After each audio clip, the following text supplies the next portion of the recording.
Namaste, angels. Thank you for joining, liking, sharing, and subscribing. Virgo, this is your reading. And just right off the bat, I'm just going to tell you, I'm so proud of you guys. You just keep progressing, progressing, progressing. That devil is completely gone. And in his place, this is your energy. Very, very positive. The Three of Pentacles, upright. And this means that in any area of your life, actually, this is a good omen. In love, if there is somebody in whom you are interested or with whom you have a committed relationship and you're worried about how it's developing, this is an indication that they see you in a positive light. If you're single and you're looking for love, this is an indication that it's on its way to you. You may even meet somebody in your work, perhaps, where you work, at your job, if not actually at your job, working in the same place as you or with you, but in your line of work. Let's say, I'm here doing a reading for somebody and, the love of my life contacts me and says, I'd like to buy a reading.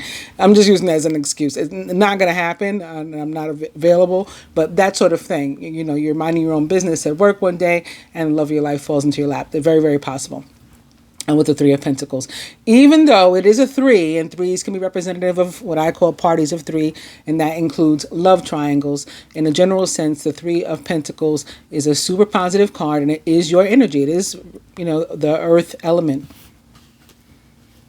Also, in exchange for the devil, both upright and in reverse, is now the Ten of Swords in reverse. So it's sort of reminiscent of the same energy. Like we started out with the devil upright, and then last 2 weeks ago you guys had flipped that devil right on over and he was upside down, so you're ridding yourself of him. And now we're not even with major arcana anymore, so we've stepped down to the minor arcana. This is a lot less strong of an energy, and one that is within our control, whether or not we're going to feel like the Ten of Swords and walk around with that kind of energy, or we're releasing it. And with that in reverse, it's like, we're, again, Virgo, you continue to progress. You continue to move forward. You are leaving anything that was holding you back behind. This is an indication that you're ready to, get on with it. That you recognize all the wonderful things that are coming your way, and you're ready to just deal with that and leave whatever else, any sort of betrayal from friends, family, co-workers, or whatever, even of yourself. You let yourself down. You were disappointed in yourself because we did see in some of your readings that you wanted to make a move, but you weren't sure what. You just want to do the right thing and you want to grow, but you weren't sure which direction to go. This shows that, you've made moves in that area too, and that, there's growth, there's expansion, there's clarity into which you've come.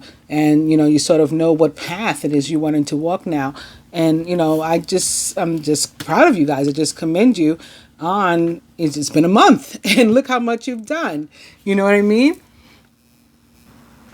You have an overall energy of the Two of Swords upright. So just because it's a two, it may be about faith. So we do want to maintain the faith that we have in ourselves and in the universe, and know that when we're working on manifestation, there is going to be a period where we might have to be patient and wait. We can't actually see what we're trying to manifest taking form yet, and we just have to believe that it is. And that's what the twos are about. But twos are also about partnership and balance. So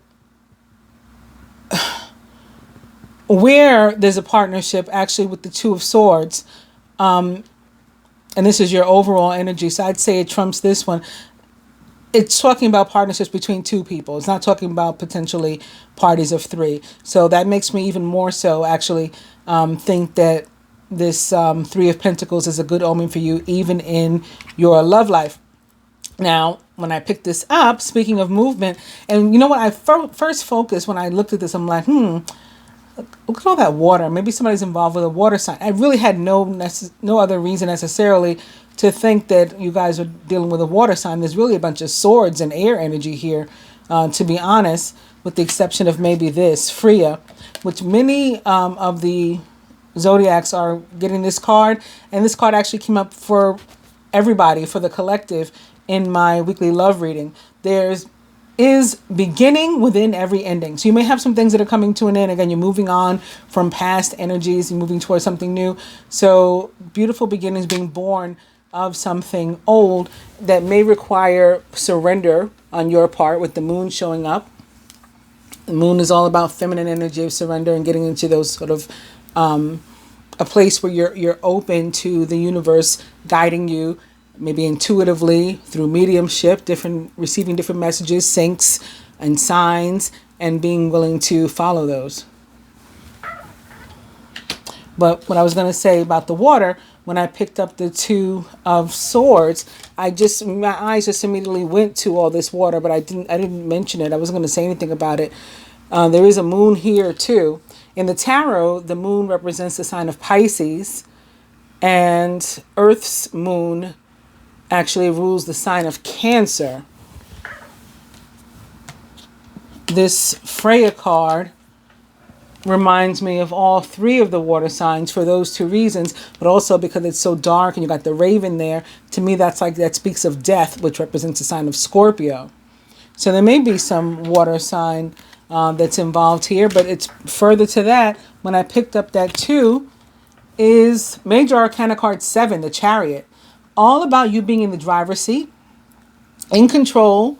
Again, you're moving in a direction that is like full steam ahead, and you're in control, where somebody else had been maybe, like guiding you around like a puppet, or by strings or something. Like you've cut those strings and you're in charge now.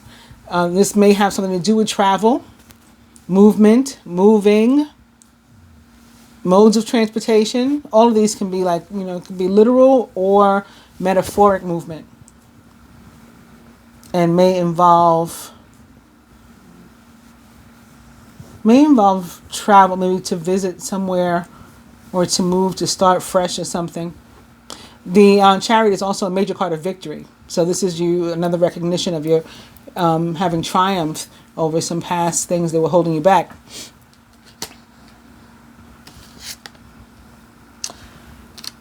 Two of Swords can be a card also of indecision. I didn't mention that.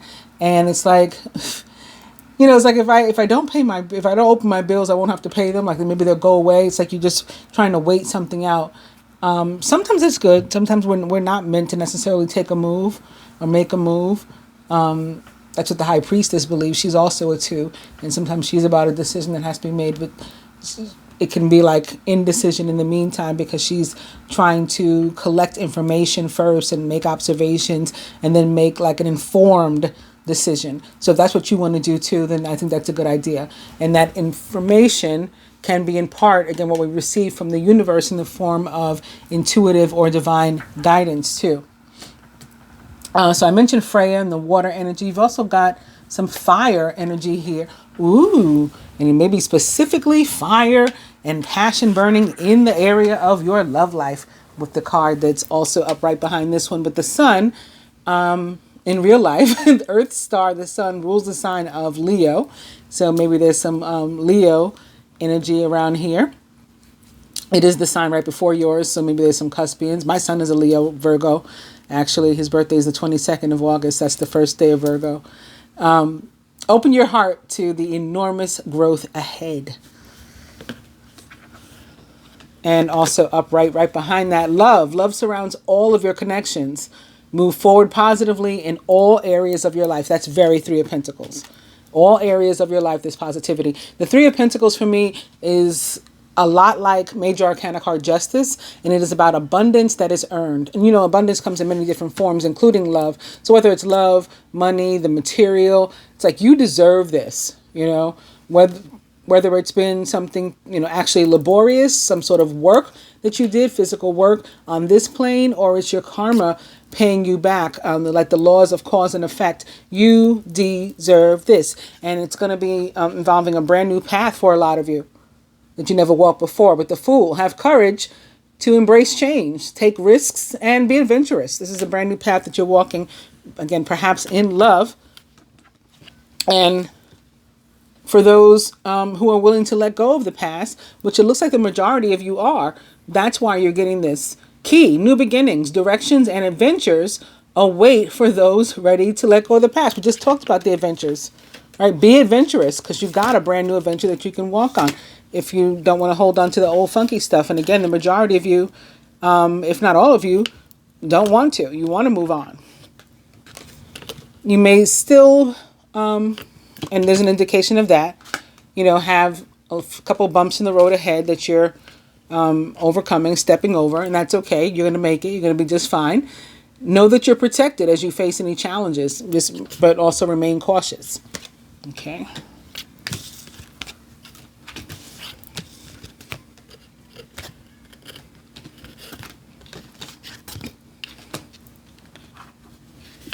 Let's talk about work. Major Arcana card 4, the Emperor, which represents the sign of Aries in the tarot. And it is reverse.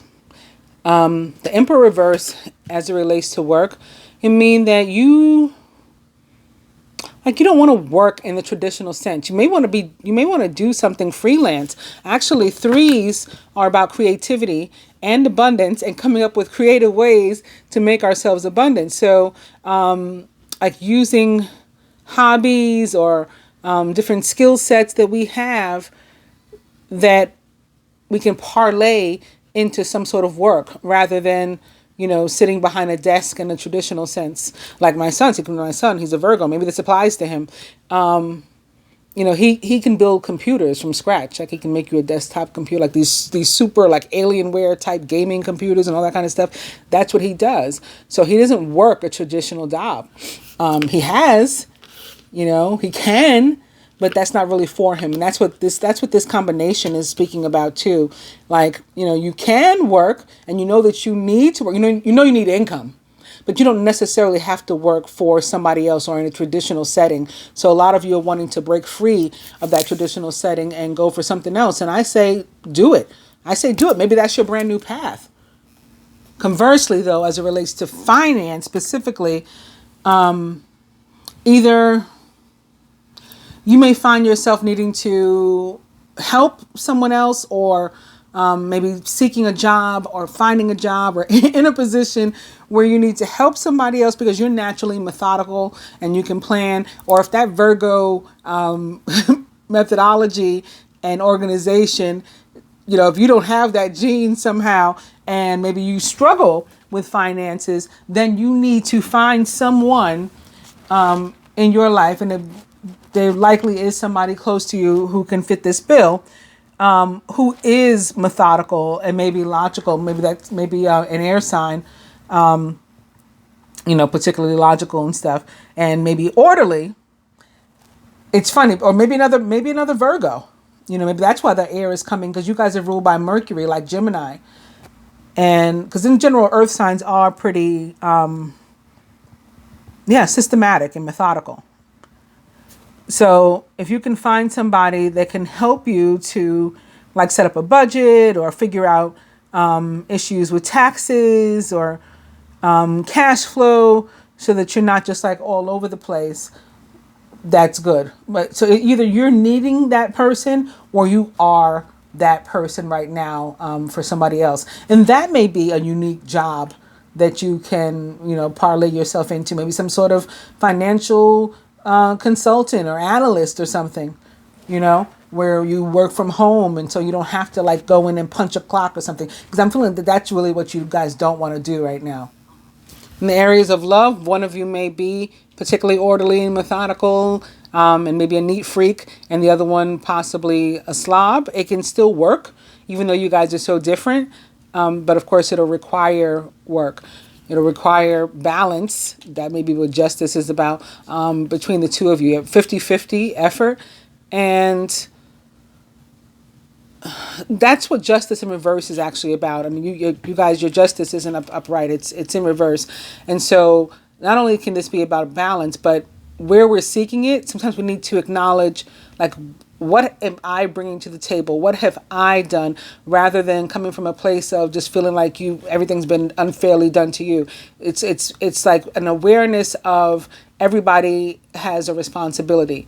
Everybody contributes to the good or the bad. So like what role have I played? And perhaps if you're single and you've been looking, like, what role have I played in me not finding somebody, not meeting somebody? What might I have to change about myself? If anything, it's just being willing to like self-assess and to make changes where warranted. So those changes could come in relation to, maybe one of you, like I said, being like a super neat freak, or even like a germaphobe or something, and always want everything spotless. Another one being kind of sloppy. But there's somewhere you guys can meet in the middle. You don't have to give up on your love because of that. Of course, Major Arcana card 11, Justice, represents the sign of Libra, the planet Venus. So air signs. Actually, my son's girlfriend is a Libra. It's funny. For others of you, there may be a particularly older person in which you're interested. This person may be married or have been married, or like you see them as like marriage material. May specifically be the male in the situation that's being viewed that way. He may be a father, have children, a divorcee, a widower or something. And perhaps that's why he's a little bit older than you. But again, the Three of Pentacles is a really, really good omen in your love life. So this is something that is doable, and up to you to make a choice. If you want to do it, you can absolutely move forward and be successful and victorious in this relationship. Further to that, for the masculine owl, there are spiritual messages and great wisdom to be found during this period of transition. And again, you are transitioning into, from that phase where you were having difficulty, and you've just been steadily progressing. It's really, really awesome. This card is very similar to this one, right? So it's talking about transition, transformation. So we're getting a lot of that water sign energy again, and like maybe perhaps death, but also wisdom coming into it. So High Priestess too, air sign energy as well. For the feminine, birth, another indication of new beginnings. Universal energy brings you opportunity and possibility. From the Keepers of the Light Oracle, Charity. I think you're the first sign to get this. Everybody's been getting like repeat cards. I keep seeing the same cards. This one feels fresh. Prayer and contemplation. Connect with heaven. Ask and you shall receive. And lastly, this one's been at a few of the readings. Commander Ashtar, call to action. Take charge, lead by example, and walk your talk. You're fully capable of that now, Virgo. You definitely have come into clarity. I totally agree with this owl. And like, you know where you're going now. And not only do you know where you're going, you know how to get there. And you can drive yourself right straight there. Right? You are in control. Bravo. I hope that you guys have enjoyed your reading and that you found it helpful. And if you do, please do give it a thumbs up. And if you have not yet subscribed, hit the subscribe button and the bell button. Make sure you do. I have tremendous problems with notifications from my viewers. And I want you to know that I've put a new video up so that you can check it out. I'll be back with you guys' next bi-weekly reading in 2 weeks. Namaste.